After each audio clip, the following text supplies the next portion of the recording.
that says either 1/2 or 2/2, and that will take you to the second page, the other page of faces, if we exceed the maximum for one. So that should allow you to do that. Marla, hi. Hi. How are you? Yeah, I'm doing good. I'm Don and Catherine, good evening.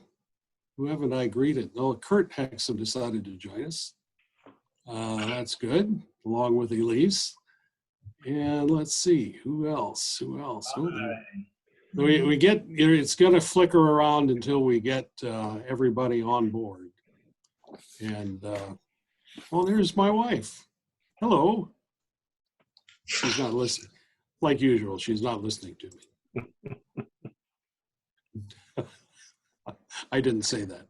I didn't say that. You're not recording yet, are you, Tony? Okay.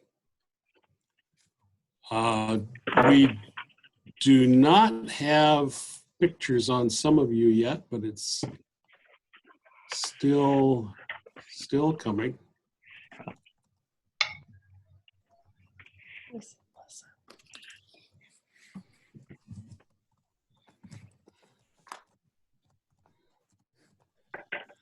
All right. Well, we'll probably continue to see some come and go, and hopefully that won't be too confusing. But we do have a lot of folks on here with us this evening. We had but he doesn't like it. We had something like 45 registrations for this gathering here this evening. And since we said that we'd start at 7 o'clock, it's 7 o'clock according to the little clock on my computer. So Jim, I can hear him, so I don't know if I need. I don't think they can see us. Do they? But he doesn't need to see us, does he? No, I don't have to see you. Wherever you are,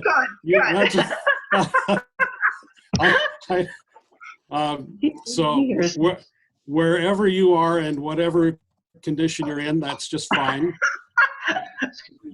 And that we'll just proceed at this point.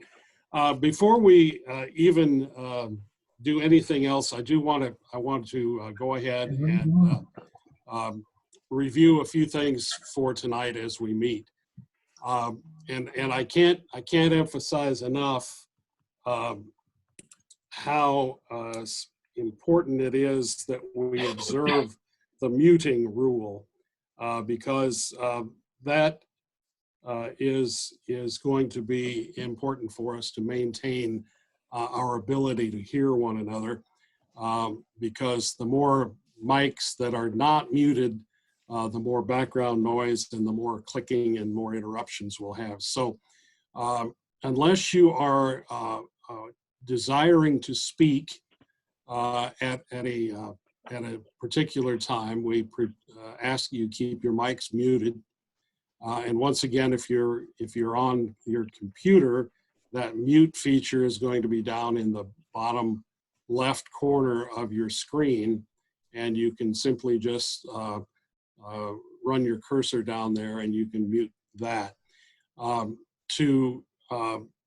think for all of us, you can have a temporary speaking simply by holding down your space bar as well. So as we proceed through the evening, I'm sure there's going to be questions and comments to go along. And for that, in order to try and maintain some level of decorum as we go along, we want to employ the chat feature. You'll find that at the bottom of your screen as well if you take your cursor down there. And what that will do is bring up a chat bar on the right side of your screen, and at the very bottom you can type in a message, and it should be designated as everyone that you would send this to. And then that will you can either type in a question or just put your name in there, and then we will take you in the order of those questions. Tony Dixon is online with us tonight, and he's going to try and make sure that everything keeps running smoothly for us. He's also going to be looking at questions or comments, and if they would happen to be overlapping or similar, may try and consolidate those for us in some way. And this is being recorded tonight on the record feature so that we can have this for later use as well. And Mueller is taking notes for us tonight as well. And so hopefully we will be able to proceed and get as much business accomplished here as possible. Does anybody have any questions about the procedure that we're going to follow here tonight? You can always just raise your hand, but with so many of us, it may not come, I may not notice it right away. So it's probably easiest to just use the chat feature over here, and we'll, Tony will monitor that, and then he can just jump in anytime and let us know. The other thing, Rich, in terms of the muting is if someone for some reason like isn't muted, or you don't realize that you're unmuted, I might mute you as the host. I might do that. So that's why it would especially be good if you have a question or something to put it in the group chat, just so that we can make sure that you get acknowledged and your question gets answered or addressed. Okay. Thank you, Tony. Yep. You must be on my other page. I don't see. Yeah, there he is. Okay, he's on the other page. You can hear. Listen. Yeah. Okay. If I believe we are ready to actually get started here now, so I would like to ask Pastor Halverson to begin our evening with prayer and some devotional thoughts, and perhaps following that to give us a few comments in terms of broad vision for what we're talking about here tonight. So Pastor Halverson, hopefully you're unmuted and you can get us started this evening. I am. Let's start with a prayer. Heavenly Father, you have promised to meet all of our needs according to your glorious riches. You know our deepest, most constant need in life is for that peace that passes all understanding, a peace that many people don't have. Some who do know you, all who don't. And I ask, Lord, that you would use this venture to plant peace in the hearts of those who have fallen away from you, who are worn down and worried by the cares of this world, who are in need. And so, Father, I pray that you would use us as you see fit, knowing that a garden that is filled with weeds cannot grow fruit, vegetables, and grass, and all the good things that we want. And a life that is filled with trouble is much the same. So, Lord, we pray that you would use us to serve the people of Marion and North Cedar Rapids and wherever you would have us represent you and your kingdom. In Jesus' strong name I pray. Amen. Well, you've got an idea from the prayer verses that were speaking to my heart as I was invited by Pastor Balvanz today to just share a few words of devotion and a few thoughts about the overall venture. Someone needs to turn on their mute button. Okay? From Philippians chapter 4, verse 19. My God will meet all your needs according to his glorious riches in Christ Jesus. And then from 2 Corinthians chapter 4, verse 17. For our light and momentary troubles are achieving for us an eternal glory that far outweighs them all. And if you've heard me preach more than twice, you know that my favorite Bible passage is Romans 8:28. God promising to work all things together for good for those who love him, who are called according to his purpose. So he's the only one that can take the troubles that we absolutely have are and will continue to face and turn them to good. Only he can do that. And when I think of the reason that we're together tonight, which to me in a nutshell is being of service, of outreach-based service for Christ in order to represent Christ to those, especially in this area, who are marginalized, in need.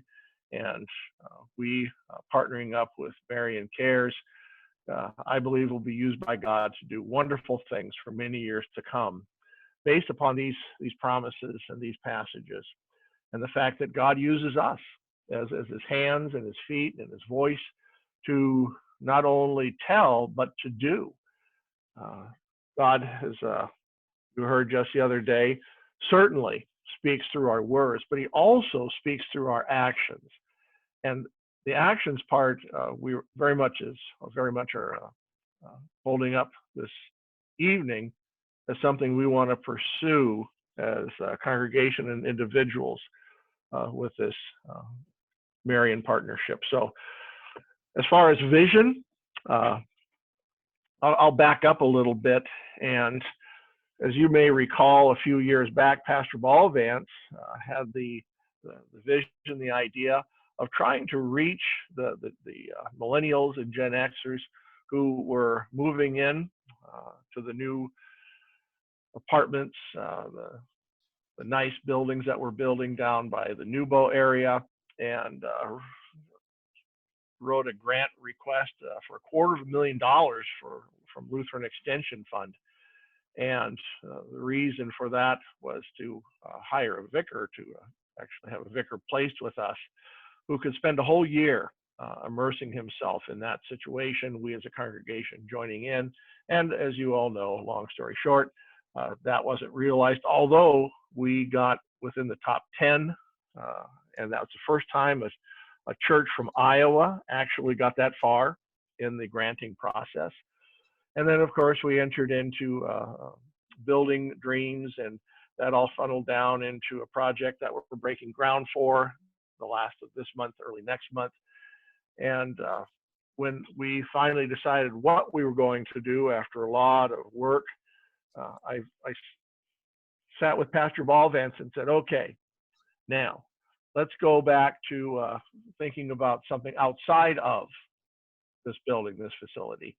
And immediately, and he'd been doing some work already, looking a little closer to our area, and said that he did a little research project and found out that when it comes to social agencies, whether they're faith-based or not, that it from downtown Marion to get to, for example, Bridgehaven or Helping Hands, the other service-based ministries that are in downtown Cedar Rapids, it takes 3 bus rides to get to any of those agencies downtown. And there are virtually no faith-based social ministry organizations that are headquartered or available in Cedar Rapids, except Marion Cares, which isn't so much geographic as it is churches coming together and individual Christians coming together in order to serve the Marion community and beyond. And they have a wonderful history. I know of at least 15 years where they've been in existence, and their big thrust, their big contact point is to reach especially the children of marginalized families.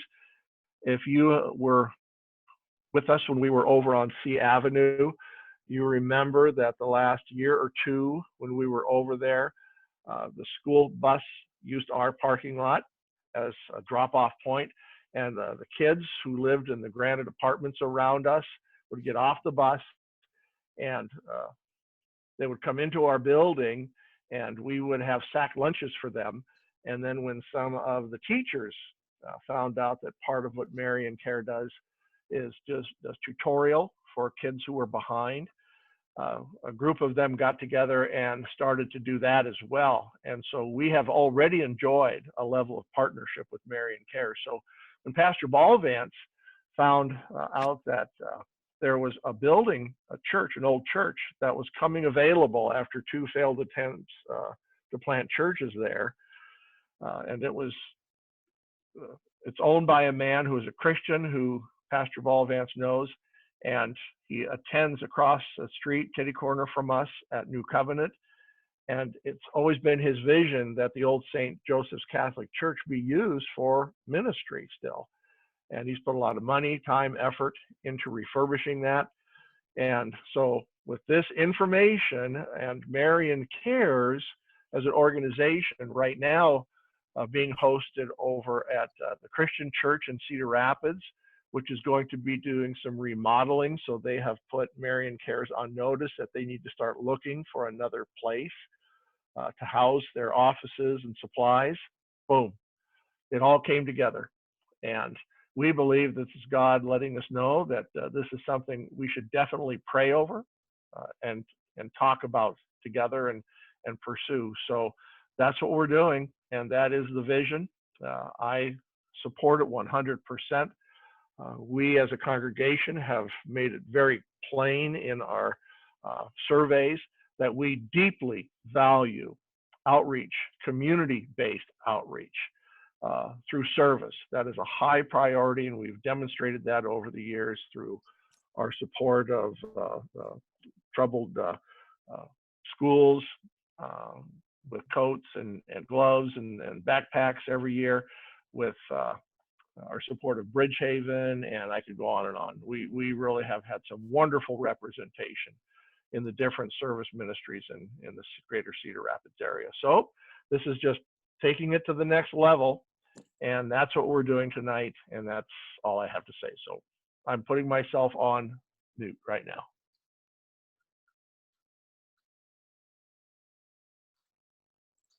All right. Well, thank you, Pastor Halverson. And as he alluded to, this is probably something that's not been on the congregation's general radar, particularly since we had kind of introduced the concept of an off-site ministry some time ago. And as the congregation became more deeply involved in a determination of how and what to build in terms of additional space here at the church, this project, this idea sort of got put on a back burner for a time, and now we have brought it forward. And I guess I would reiterate that it certainly seems to me that God has opened some doors for us at a very convenient time when several factors came together to make this a possibility.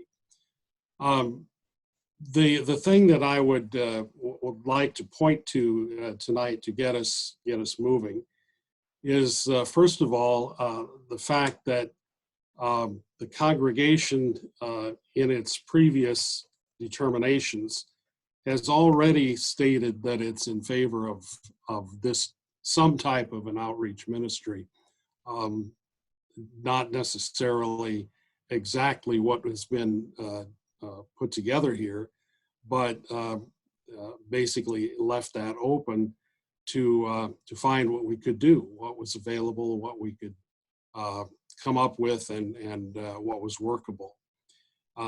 In my mind, at this time, this is a doable ministry for King of Kings, and as a result of that, the combination of our desires and our efforts, along with the redevelopment portions of downtown Marion that's taking place, the Marion Cares organization, and the owner of the facility that we're proposing, all seems to have provided us with an opportunity that we could not have imagined a couple of years ago when we first started talking about this.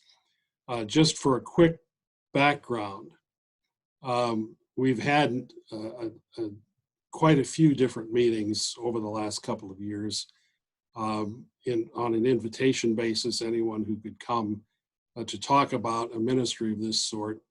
And So this is not a new idea, but this form is certainly new.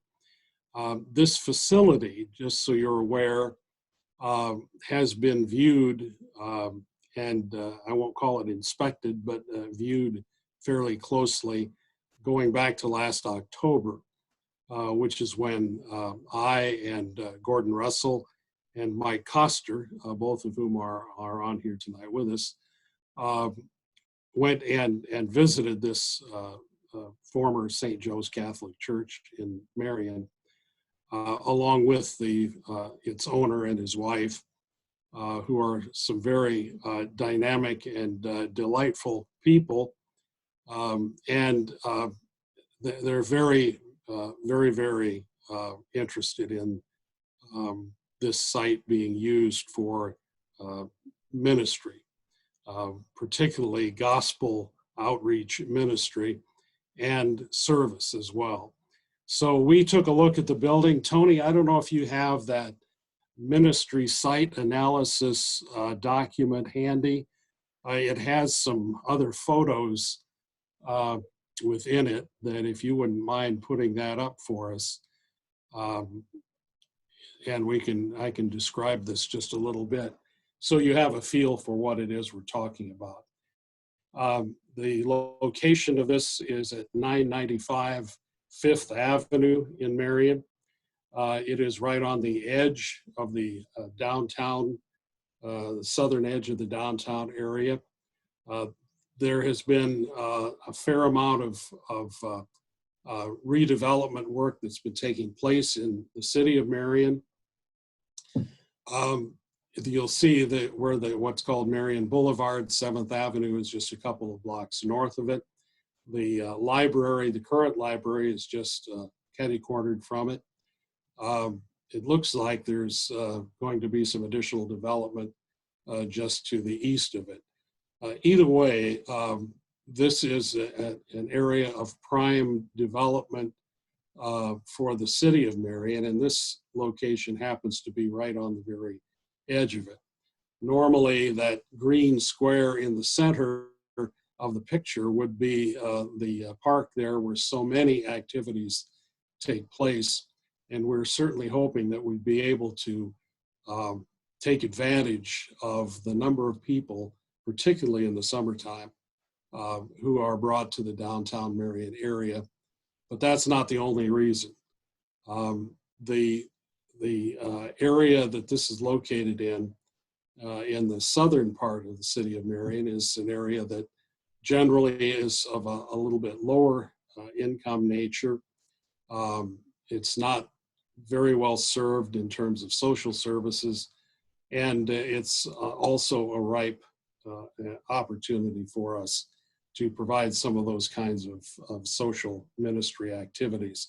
The interior of the building, if we can go back to that, the upstairs portion certainly is reminiscent, and it's in the condition that it was even in the days of St. Joe's Catholic Church, and is actually in very good condition, considering it's not been used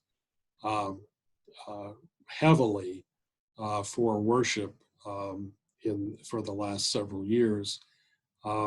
It has opportunities for both worship and community use, special event use, and I think a lot of various activities in addition to weekly worship, teaching, and Bible study. The basement portion that you see here as well affords the opportunity to have permanent offices for Marion Cares, as well as multi-purpose space for classrooms, for just about anything that you can imagine to use in this facility. There is some work that needs to be done to be completed before we would occupy it. The kitchen is in need of improvement, and this was back in October. I've not been back in there since, but the owner has been doing some additional work, and certainly is getting the building into shape for occupancy. We have some office space that's already existing that would be available to us. One of the most important aspects for this whole thing in terms of a facility, a building, is it has a brand new roof on it. And so that's probably one of the best points that I can point out, is that it's in good shape. It's not perfect, but it's in good shape. It doesn't leak water up or down, and there's primarily just elbow grease that's needed in order to get it into the position we'd like. But Tony, if you'd back up to that map, I forget what page that's on. It's a zoning map. This gives you a little feel for the community. There's a red circle just to the left of center there that is the location of the church itself. And as you can see, most of the residential area to the south is single family or multifamily residential. So we have a lot of people within a very close distance, both to the north and to the south. And I think that provides an opportunity for us to reach out into that community in ways that have not really been done up to this point.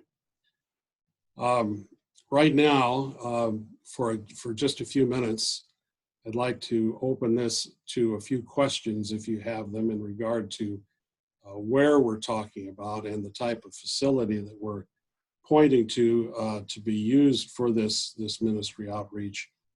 And then then we can address more of the programmatic aspects of it and the funding and volunteer aspects. At this time, it is not a handicap accessible building. It's been in continuous use as a worship facility, and since the ownership has not changed, it has not had to become compliant with that. So that's one aspect that we do have going for us there. Anything else regarding the place?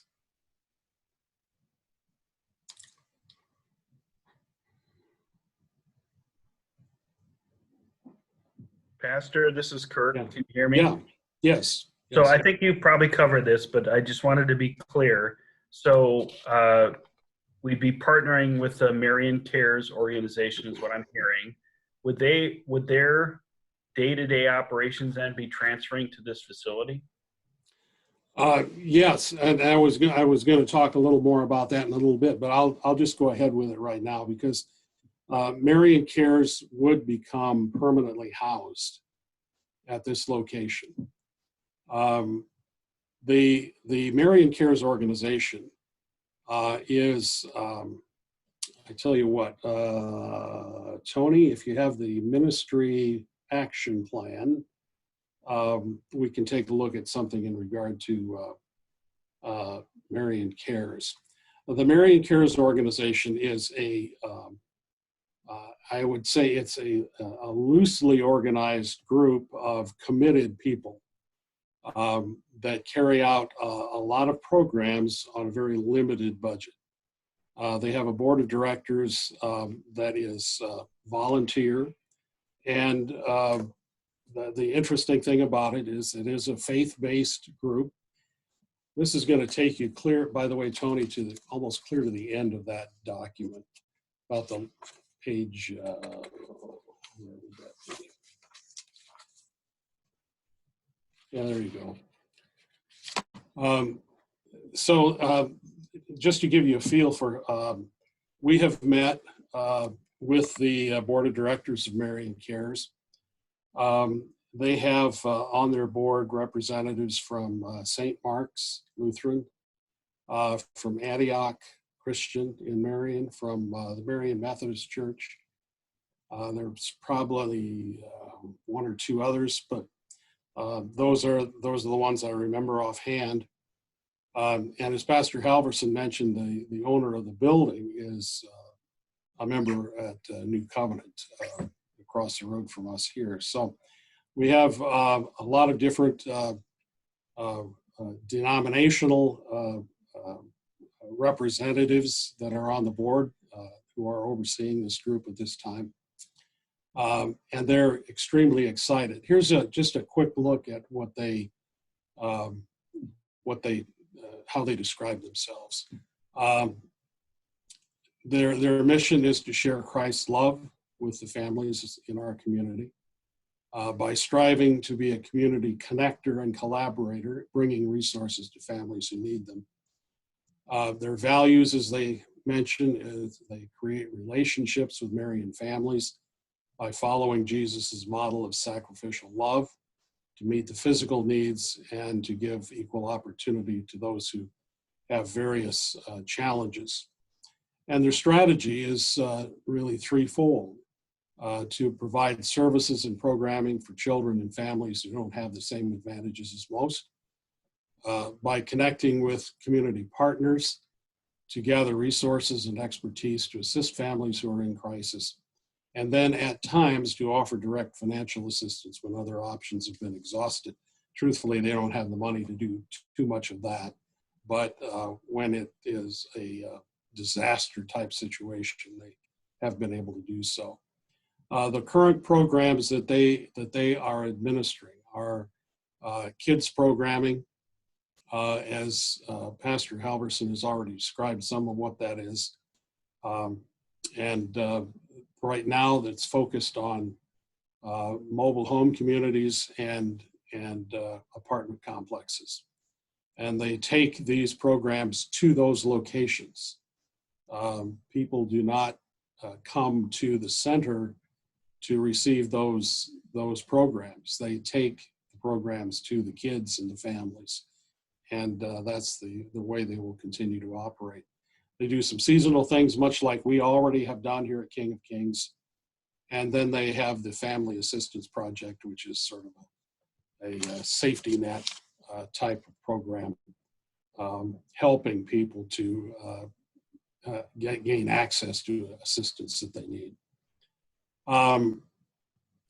If we can go down to what Marion Cares brings to the ministry center, this is how we see the collaboration, is that the center would give the possibility for us to expand, this is how they see this collaboration working out with us, is that the ministry center would give the possibility for Marion Cares to expand their family assistance project work by increasing accessibility to their services by hosting partners and other materials in a pop-up shop type manner. So as Pastor Halverson mentioned, a lot of the families that they serve have inadequate transportation.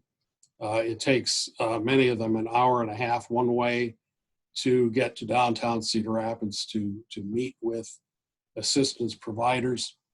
And so their goal is to be able to have a facility where social assistance groups can actually come there and meet with families so that they don't have to go downtown, or can do it in a more convenient way, or have a monthly or semi-monthly meeting place that they can host other agencies in the facility. So I would just say that they are extremely anxious to do this. They have never had anyone come to them in a way, anything similar to this, offering this kind of assistance and this type of collaboration. So there's a very strong willingness on the part of Marion Cares and a desire to move forward. The city planner, yes, is the president. We've met with him, and that's true. He is on board with this, very excited by it. There's a question about, yeah, it is, Marion Cares is a nonprofit. Marion Cares is a nonprofit.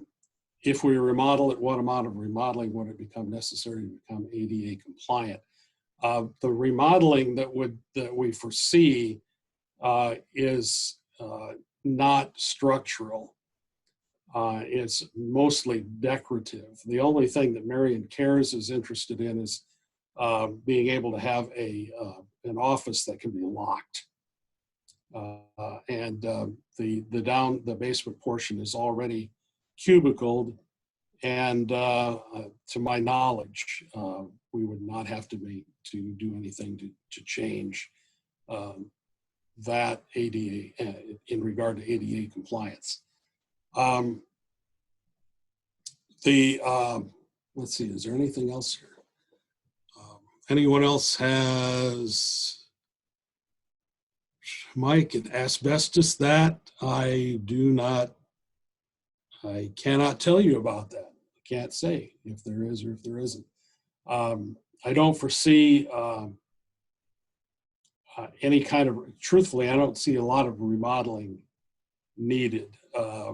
It's pretty much in the shape that it would stay, but it just needs cleaning up more than anything else. Maybe some appliances.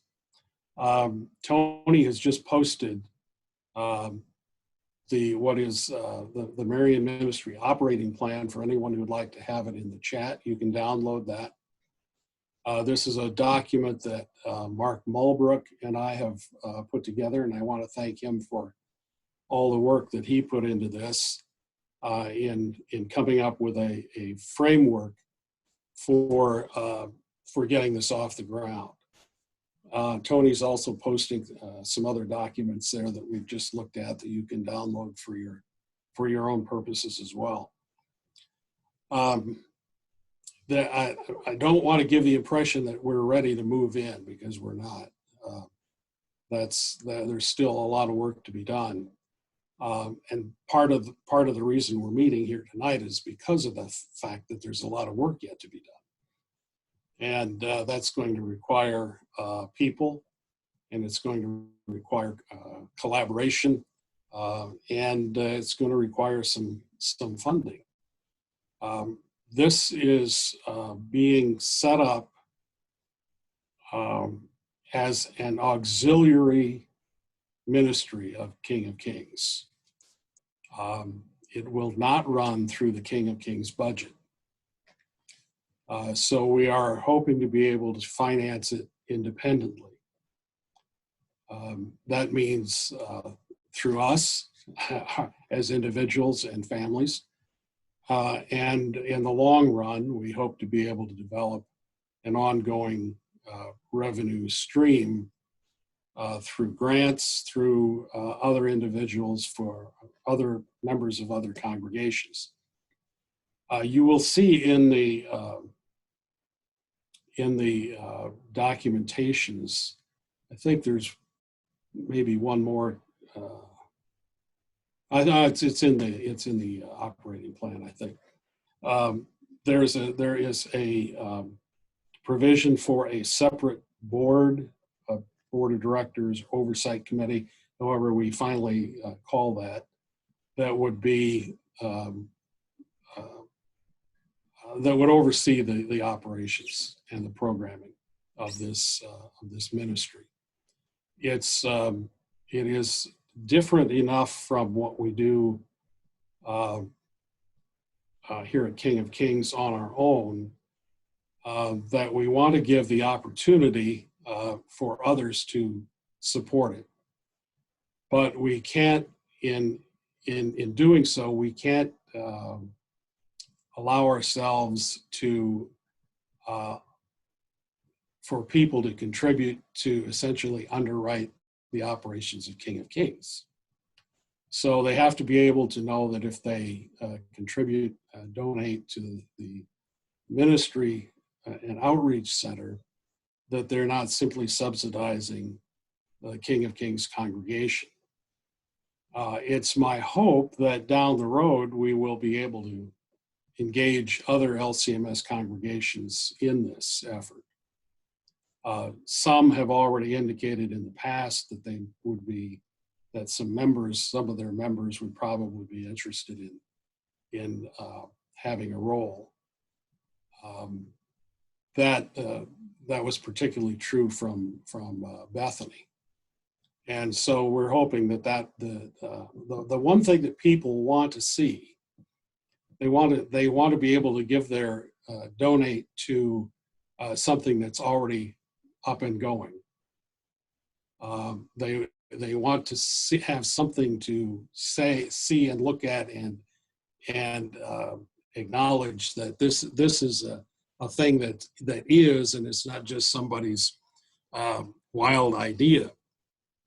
And so I think it's incumbent upon us to have an up and running ministry in order for people to say that that's something that I want to be part of, that I want to be contributing to, that I want to be giving my time to, and that it's worthy of my time and my efforts. So that's why we're setting it up this way as a separate ministry.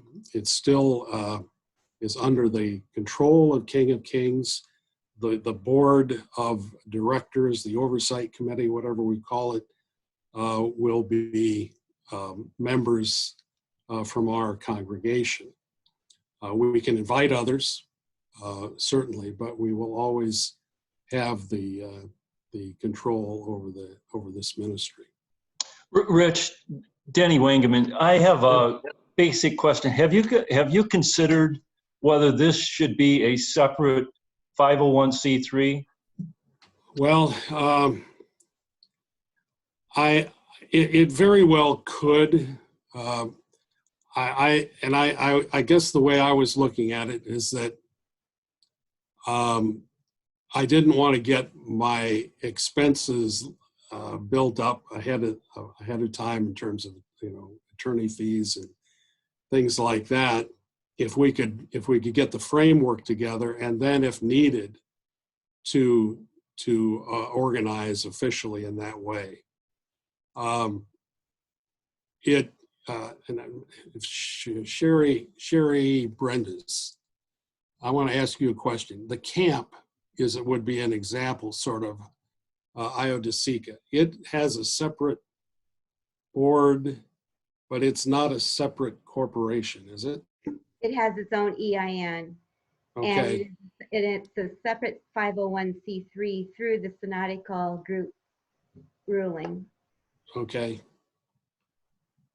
That may be an answer to that question. I'm not sure. I haven't had, honestly, those are some of the kinds of things that I'm now seeking leadership for to kind of make some of those decisions. Because up till now, it's just been a small group here that's been working on the framework. So that's something that needs to be addressed, whether it should be separately organized away from King of Kings. And that's certainly a possibility. Any other immediate questions regarding the facility? Well, we can always come back to that, and feel free to ask at any time. In your agenda tonight, we have several items, and this plays into some extent of Danny's question, because if you have that in front of you, one of the things that we need to have is leadership. We can't go forward without leaders, committed people who are willing to invest some time at making this happen. And I'm hoping that tonight we can present as a compelling enough story that we can convince some of you that this is worth your time and your commitment. the programming for this ministry center, I want to be certain that we understand what we're talking about. It is not just social services. It is, in fact, worship and adult and children's study, bringing the gospel to all people. So we're talking about weekly worship services. That may not happen in the first day that it's open, but we will have worship there. We will have events there. We will have special activities there. And it will be hopefully as an invitational as possible for the community around us. In other words, we're hoping to be able to do a lot of the things that we have not been able to do easily here at King of Kings in our main location. We have some really good people who can put together some really good cantatas and gospel mimes and Christmas programs and many of the things that we already do that we would like to be able to replicate in another community. In addition to that, use of the facility for lots of different events. So just a quick, one off the top of your head would be the city of Marion has a Christmas in the park activity. Half the time it gets rained out, but they have Christmas in the park, which would be a wonderful evening to invite people to come to sing Christmas carols together. There's a lot of those kinds of things that we can certainly use to be invitational. This is an opportunity for the congregation to be as creative as it can be, because we're not starting with any fixed programs or fixed ideas about what can or cannot be done. The only thing that we really are tied to is our doctrine, and beyond that, it's wide open. And so I see this as being concerts, events, and occasionally even allowing its public use. There's no place in Marion where you can gather 200 people at a time other than a church. And this would be an opportunity for other events as well that are appropriate to be held as well. So with the community support and with the Marion Cares support and with our congregation's support, I see the activities that take place within the facility as being as wide-ranging as you can imagine. So that's just what's been bouncing around with us. This was included when you download it in the. These were just some ideas. I mean, you think of the various things that can be done there: parenting classes, meetings for newcomers. If you have any idea what's happening in Marion, it's getting new people moving in all the time. There is just an abundance of things that we can do. This is a list of just off the top of your head type things that can be done. The other thing is that we want to use it as a hub for service to the community. And in this, I'm talking about some of the things you see listed there for inviting the community to be part of serving the community, if that makes sense, so that we can, under more normal circumstances than what we're experiencing now, serve as a hub of community service, taking people who, this was part of what our plan had been in the downtown Cedar Rapids area was to be a stimulus for service within the community, including non-members of King of Kings, just a gathering for service. So that's one of the things that we also want to use this facility for.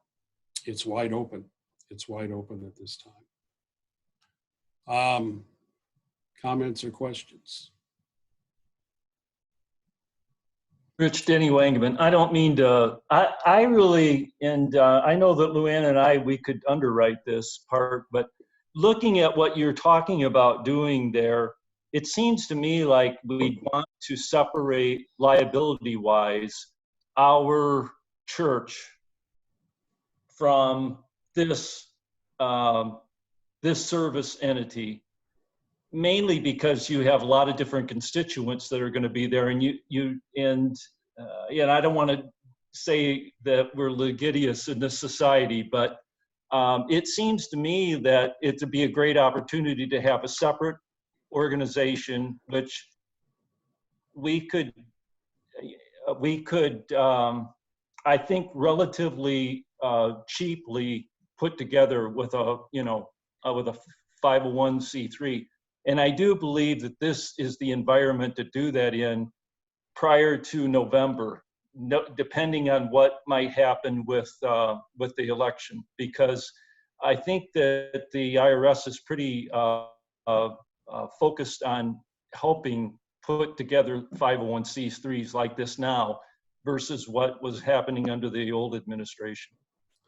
Well, that sounds fine to me, and that sounded like sort of a backdoor volunteer statement there. Was I right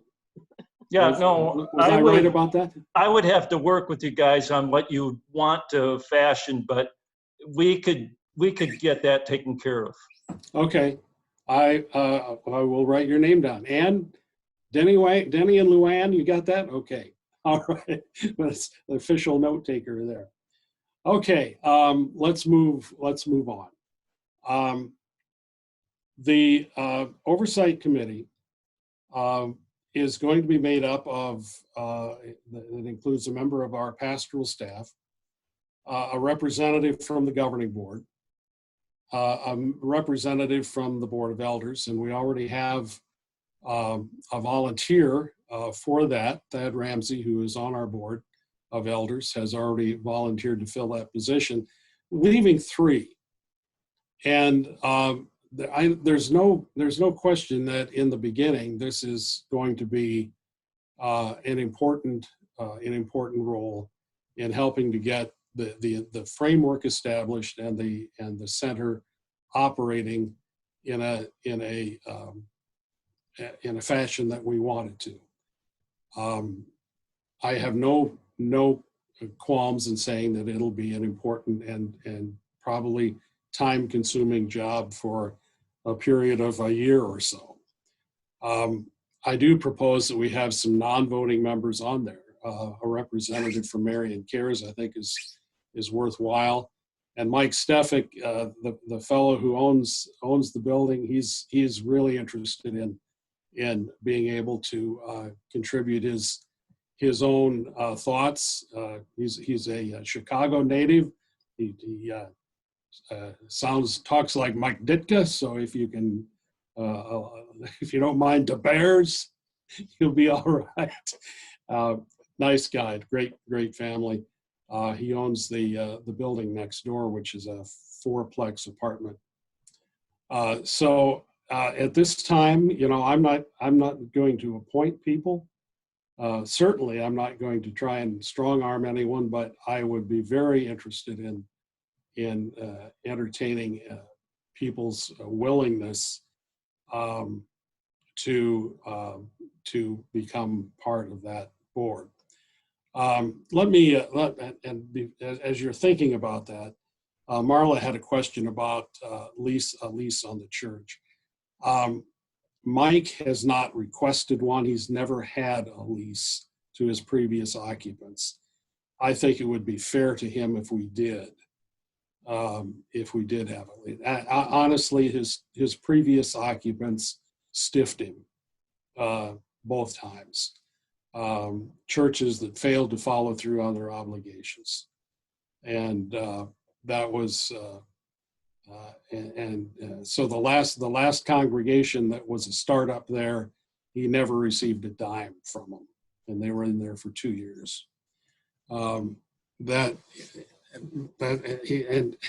So I don't like working like that, and I think it would be worthwhile to have a lease.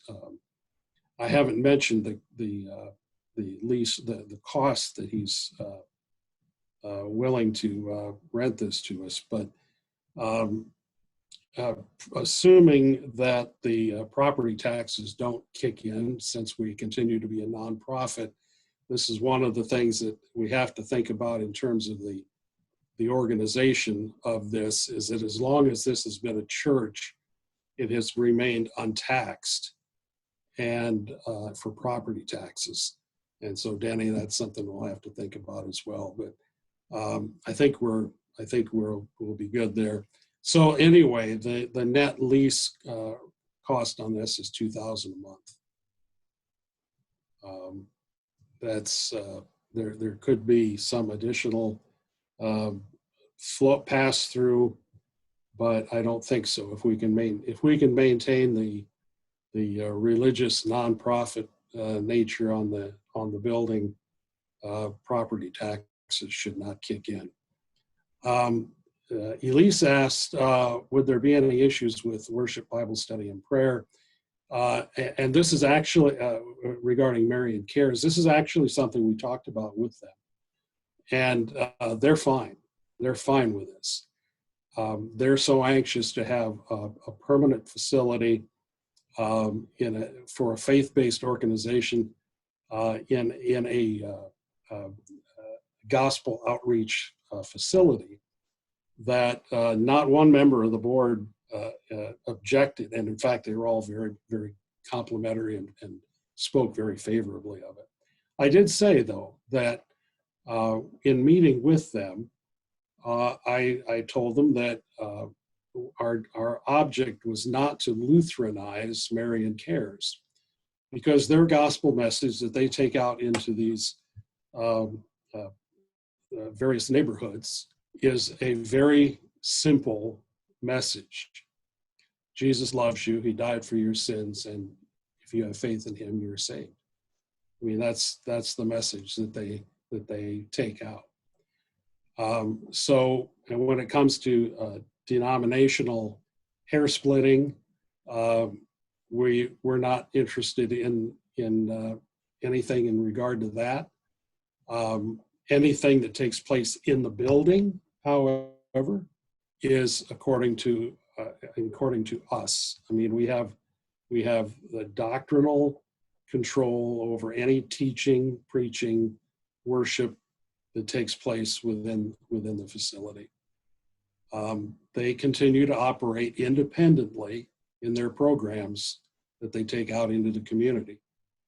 So we will hopefully be able to provide support and volunteers for that, but they're fine with what they've been proposed. Marion Cares, will King of Kings contribute to Marion Cares budget? Only if we have individual members that desire to do so. We will not be contributing to their budget as a congregation. And they're aware of that. And this is from the operating plan, and they have a copy of this, that Marion Cares will not conduct activities or programs that conflict with Scripture or the teachings of the Lutheran Church Missouri Synod, which are the same, by the way.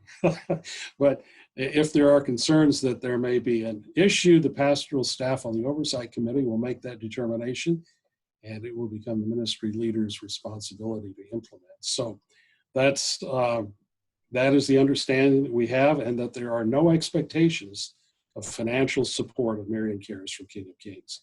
They're getting space. They're getting space, and that is it. So, and that's significant. That's significant. But I think we've put together an arrangement here that allows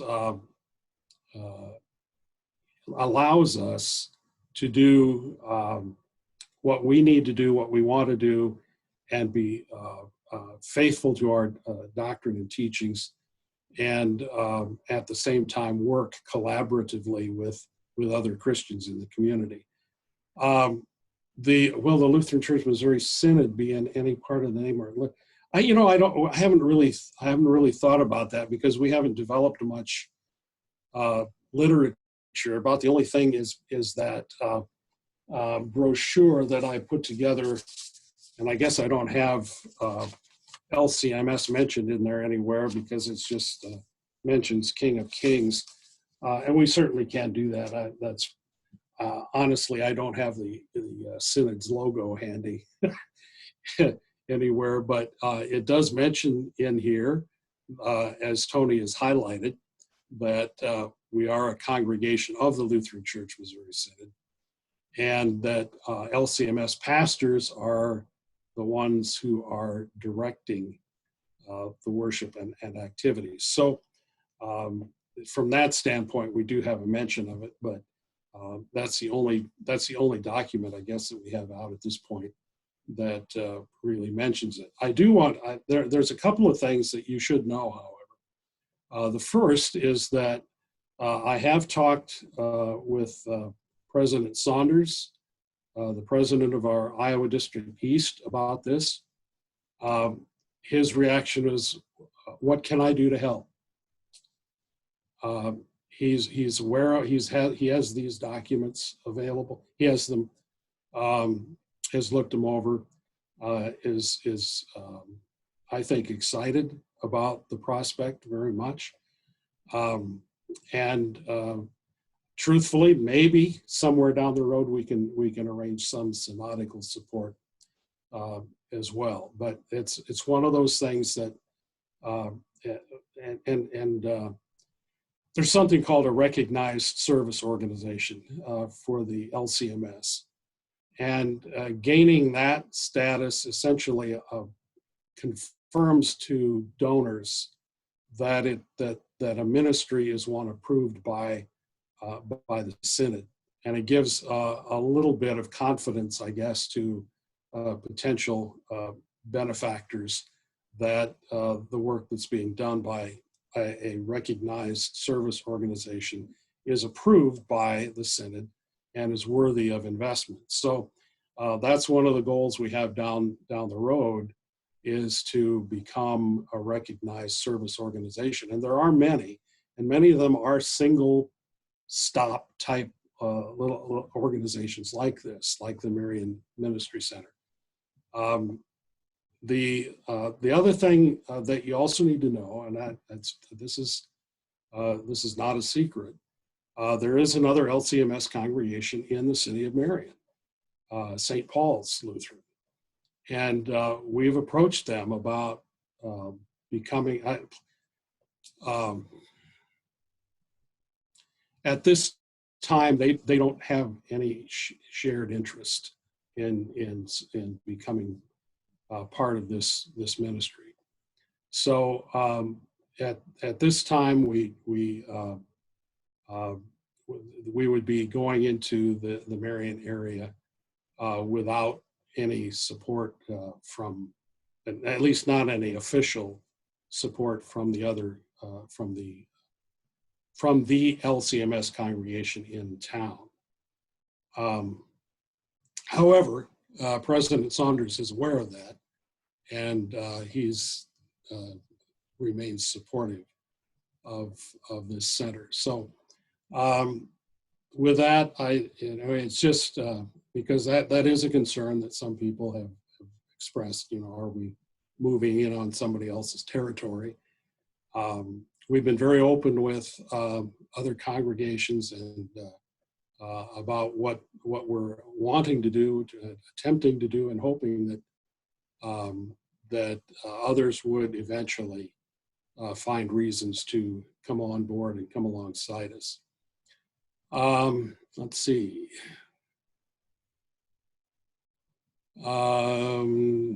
You know, Kirk, regarding offerings, initially I don't expect any, but you never know. There's certainly opportunities for giving support to Marion Cares. I think they'd be head over heels happy if they just had volunteers at this point from King of Kings. But that's a possibility. And Kathy, about an LCF grant, at this point, they have been targeting specific types of ministries.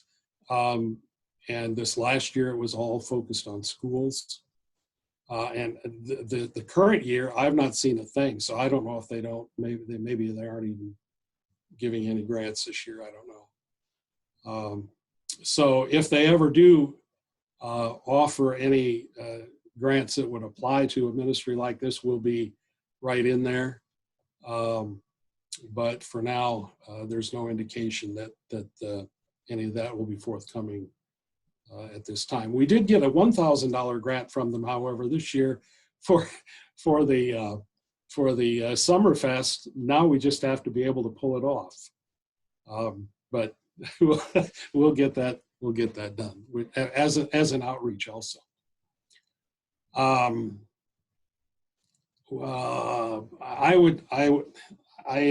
don't want to keep you guys longer than necessary, but I do want to get back to the list that's on the agenda. If anyone is encouraged strongly enough by the prospects for this ministry and would like to serve in this role of helping to develop by serving on this oversight committee, I would be extremely happy with that. The second thing that I would be really, really, really happy about is if someone was willing, or two people, to help begin the process of developing funding. Those are the two things that we are in greatest need of now. The staffing committee that you see mentioned is for essentially on-site work. Who's going to be there when the place is open? You know, who's going to volunteer to be a part of this on a rotational basis, helping out as a volunteer, being one who's really in the day-to-day trenches. The site management committee is really the one that we're going to be looking to for getting the place in shape, arranging for furnishings. And I'm assuming that in the beginning, this is going to look like somebody's garage sale. You know, I don't know what we'll be able to put together for furnishings for that basement area.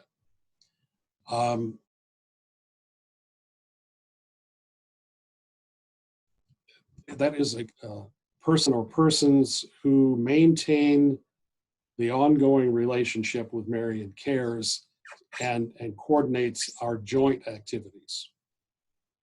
Joint activity, primarily. Communication is that one where we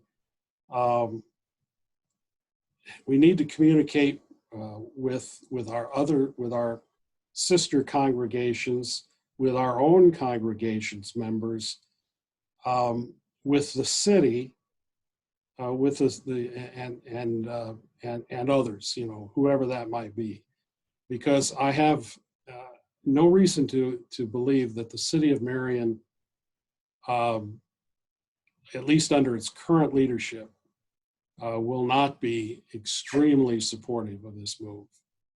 Right up the mayor, the city council, the whole group, because we have very strong support, I think, for this activity.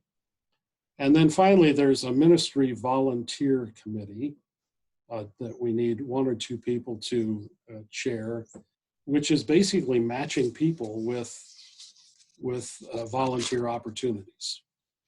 Matching people with volunteer opportunities. Those are the things that we need in the near term. Most definitely, to get the ball rolling, we need to fill out the oversight committee, which will handle developing or approving programming.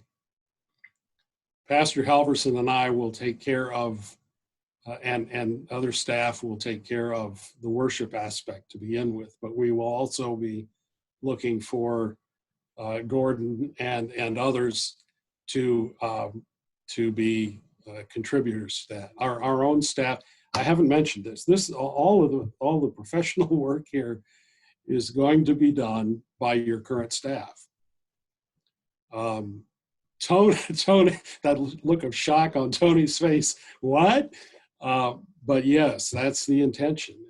The music, the worship, the Bible study. Now we have capable Bible study leaders within our congregation who we're going to call on. But this is going to be done with the people you've got.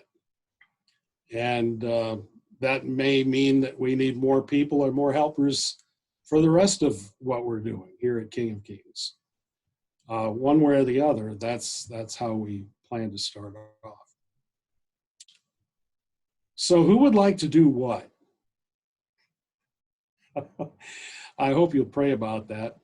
Ann and John Mueller just said that they are more than happy to take the lead on communication. So that means that they need a helper. So they'll get that lined up. Question to the pastor: which of these roles is closest aligned to witness and direct person-to-person interaction with the community? Is Marion Cares or the volunteer committee? In terms of, Will, let me answer it this way. Marion Cares is always going to be Marion Cares, but King of Kings will do its own stuff too. We are supporting Marion Cares by giving them a spot so that we can benefit from cross-contamination, if you want to call it that.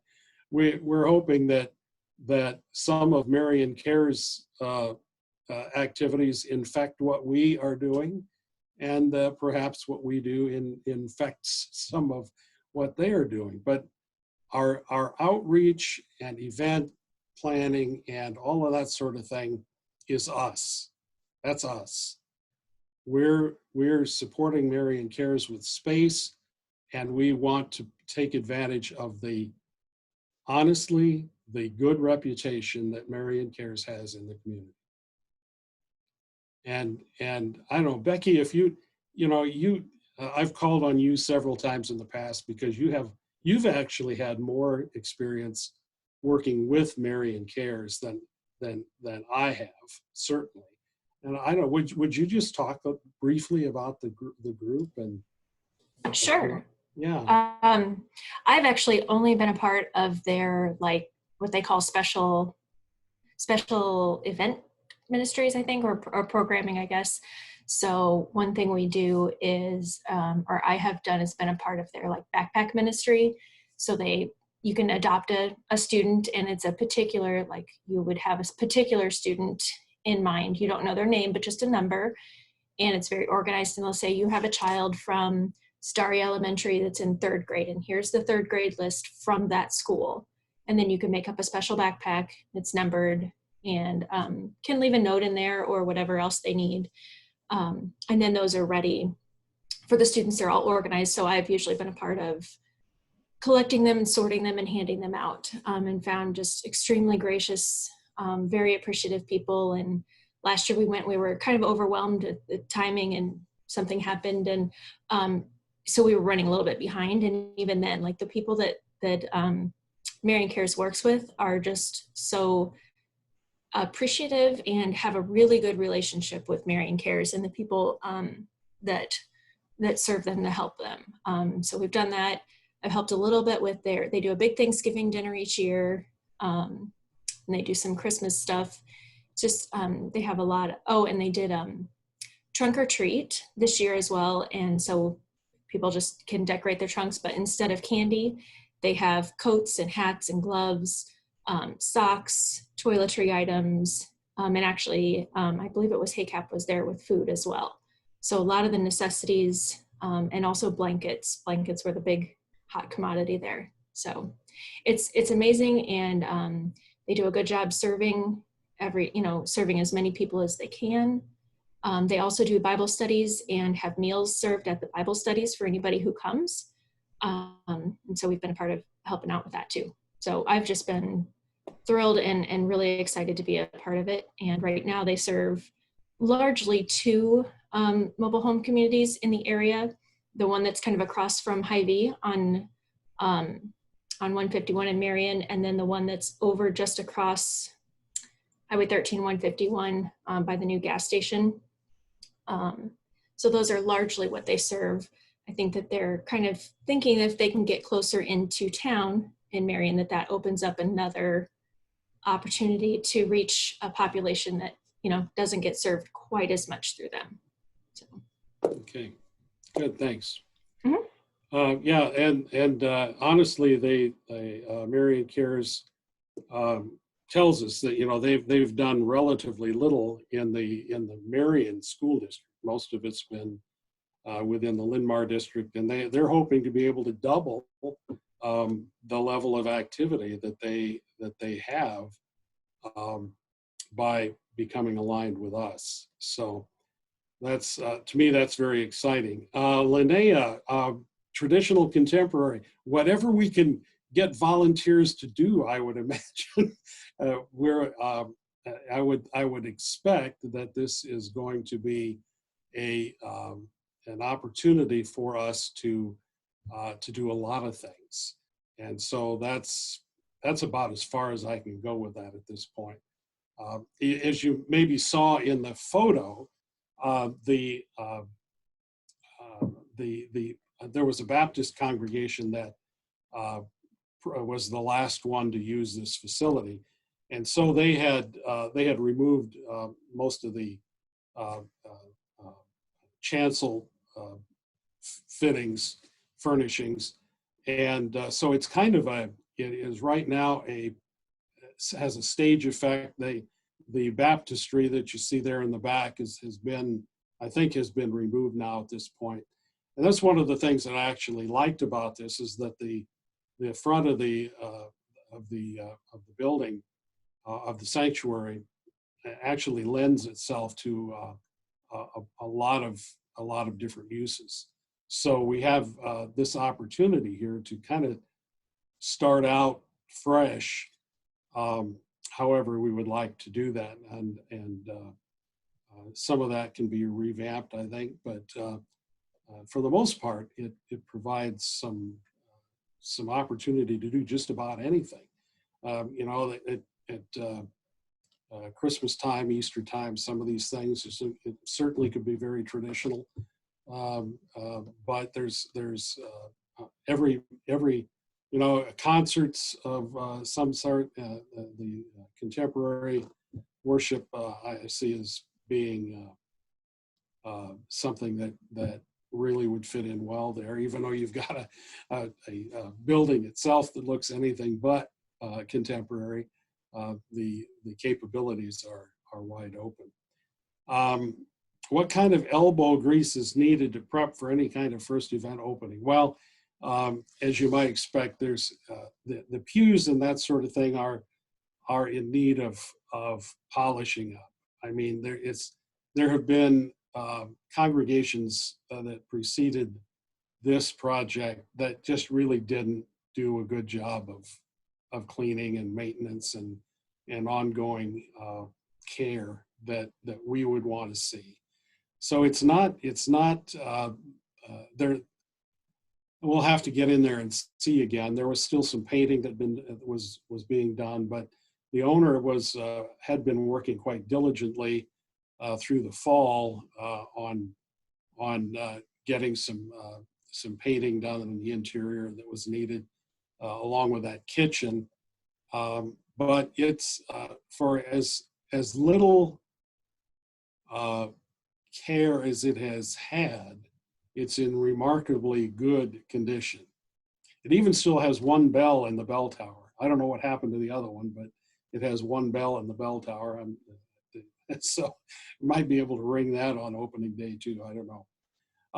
On the exterior, you can see when you look, if you download those pictures and take them and look at them, there is an entrance on the rear. It's actually on the west side of the building that is built on as a weather. This was in order to accommodate going either up or down stairs at that point.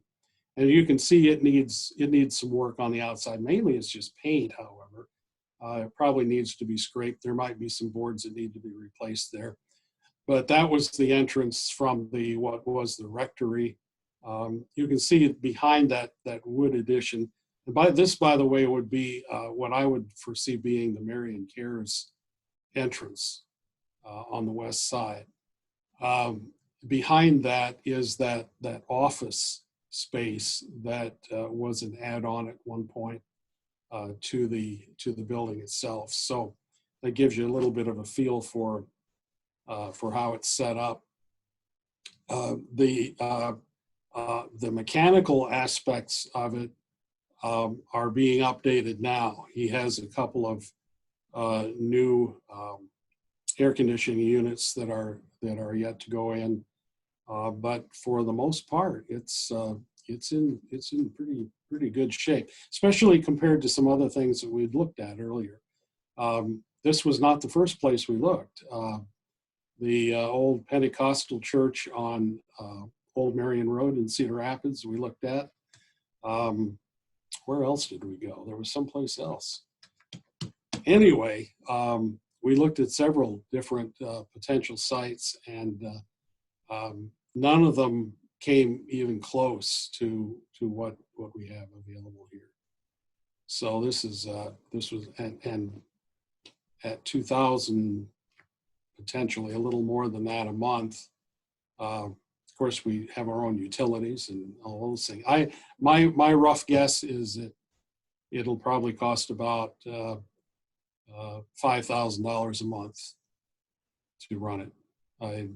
That's a wild guess at this point. Just depends on how warm you want it in the winter and how cool you want it in the summer. So that's kind of the issue. We will be putting in the highest speed internet that we can find there, and that will need some office furnishings. Nothing fancy, but we'll need that. I suppose a phone line. I'm not sure if we really need one or not, but we'll see. So those are some of the expenses that we'll have to look forward to. But with the new roof, that to me, that's like having a new building with a new roof on a church building. That's about all you can ask for. Anything else? Would secular, since sutures, what can we learn from them to be successful? Well, the first thing is don't be Baptist. That's the first thing, because if you aren't, there have been, I don't know, at least 4 or 5 Baptist startups in Marion in the last few years. These guys are competing against one another head to head all the time. And so to me, that's the first thing. Don't be a Baptist startup. That's the first thing we got going for us. What can we learn from? We can't learn anything from them. They didn't have any money. I guess if there's one thing to learn is that you got to have money. You have to have money. And if you start out with no money in the bank, you're not going to make it. That's really what it boiled down to, because they had pastors who had to try and make a living and be a pastor. And when they by the time they had their money to live on, they didn't have any money to support the building, and so they never made payments. They never paid the rent. They didn't pay their utilities, and then they leave a bad taste in the mouth of the people who tried to help them. So that would be the first thing that I would say in terms of they did it wrong, and so we have to do it right.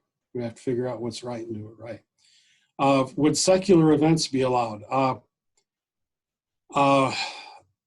That's a possibility.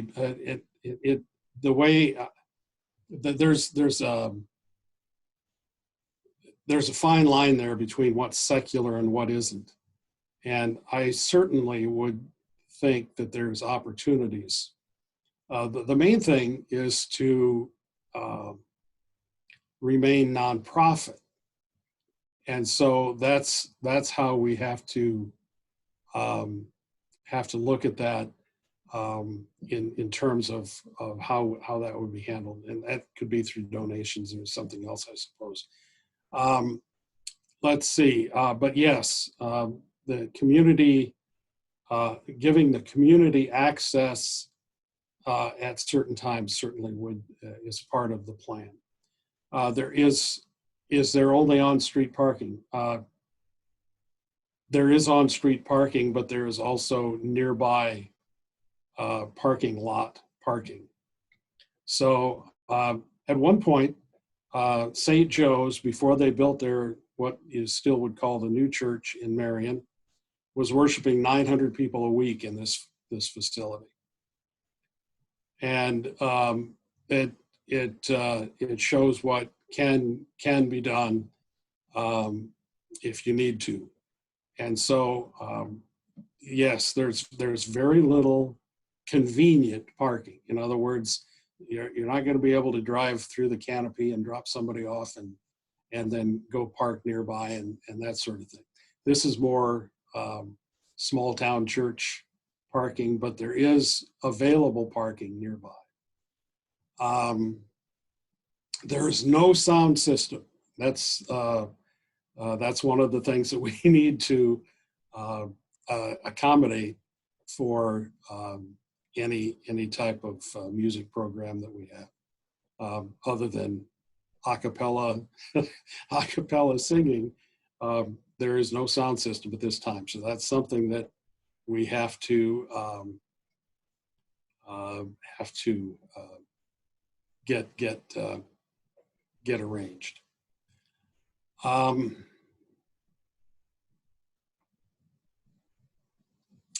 Any other questions? When can we get going? As soon as we have these lines filled up on that agenda. That's so so that's the point. That's the point of this meeting, and the point of hopefully bringing as much information to you as possible. I didn't expect anybody was just going to raise their hand and say, okay, I'll do it tonight. But I hope you'll pray about it. And we did take names. And so we will know who's up to speed and who isn't. And you will be hopefully contacted about how you might be able to become part of this activity. Truthfully, this is kind of where I see myself going down the road. Hopefully, if we can make this successful, if God makes it successful, I should say, and do something here that I think many of us have been hoping for a long time, an opportunity to reach out to a community in a congregational way, in an organized way that really does, through both word and action, show and demonstrate who Jesus is and why we're excited about him, why we love him. And so we've got, you have good staff support for this, I believe. Tony's here with us tonight to run the computer, and Gordon is all excited about having another venue to have music in, and Pastor Halverson and I are, what's one more sermon a week, right? And Ann is all excited to communicate this to everyone. And who did I leave out? Carla, she must be on the other page. I don't see her. Maybe she had to, she probably had to serve dinner. That's right. To her family. She was cooking when we were first here. So for children's ministry, we have, this is one of those, things that, great place to put our Vacation yeah. Bible School program. Oh, it would be. Yeah. We have neighborhood kids up. Yep. And so, we've got all these various opportunities, I think, for us to develop things. And as we said, it's wide open. It's wide open for what we can do and what God blesses through us. So, any last questions? Any last questions? Comments? Well, okay, I will, what do I want to say? Open mouth, insert foot. I'd either like to work on the overseeing or the committee to work with Marion Cares. Okay.